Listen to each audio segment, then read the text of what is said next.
वो 70 साल की बुजुर्ग थी। नाम था कुसुम। पति के स्वर्गवास कठिनाइयों का सामना करते हुए बेटों की परवरिश की, उन्हें पढ़ाया लिखाया और इस काबिल बनाया कि वो समाज में इज्जत से रहे। बेटे भी माँ का आदर करते, लेकिन विवाह के बाद बहुओं और बच्चों में व्यस्त होने से उनका ध्यान माँ के प्रति कुछ कम हो गया था। वह महसूस करती रही कि अब बच्चों का जुड़ाव कुछ कम हो गया था, लेकिन वह चुप रहती। कोरोना का भी कहर जारी था।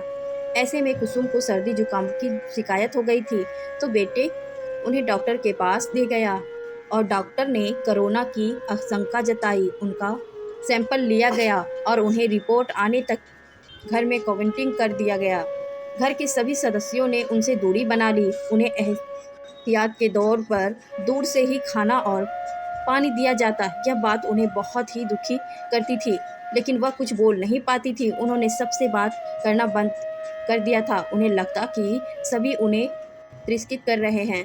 कुछ दिनों बाद उनकी रिपोर्ट आई जो निगेटिव थी। दवाइयाँ लेने के कारण सर्दी जुकाम भी ठीक हो गया था, लेकिन उनके मन में ये बात घर कर गई थी कि अब उनकी कद्र नहीं रही।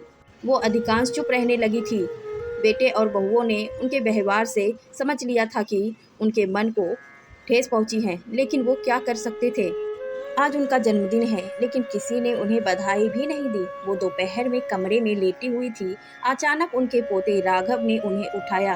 दादी, चलिए थोड़ी देर बाहर घूमकर आते हैं। मेरा मन नहीं है बेटा। दादी के इनकार करने पर भी वो नहीं माना। आखिर मन ना होते हुए भी उसे राघव के साथ जाना पड़ा। कुछ समय बाद जब वो लौटे तो घर का हुलिया ही बदला हुआ था। सारा घर रंग बिरंगी दीपक मालिकाओं से सजा हुआ था। सेंटर टेबल पर बड़ा सा केक रखा हुआ था और उनकी कुछ हम उम्र परोसने बैठी हुई थी। Happy birthday मम्मिया।